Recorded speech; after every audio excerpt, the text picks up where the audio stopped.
So this serum was sent to me to try out. I'm really excited about this because it has all the goodies that I want and need to keep my skin looking young.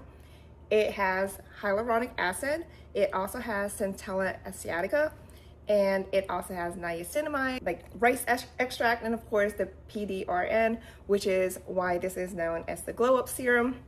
So I really like the bottle.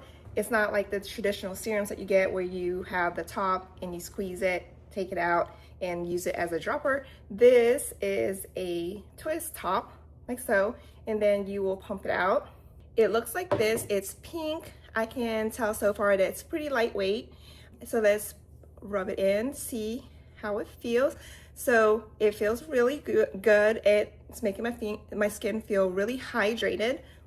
It has a very light, barely noticeable scent, but it smells clean. It looks like it is, wow, look at that. Super hydrated. This is gonna be great underneath my makeup because I'm just gonna have that nice dewy looking skin. It feels good, it feels nice, it feels clean, it doesn't feel sticky. So that's what that looks like. So I can see really anyone who is looking for a bit more hydration for their skin using this, anyone who is 40 and above, or really anyone who's just into skincare. It feels really nice. It has all the goodies in it, and I just can't say enough good things about it. I'm really excited to try it out and update you guys later on how the journey goes with this. So if you're looking to upgrade your serum, you should definitely check this one out.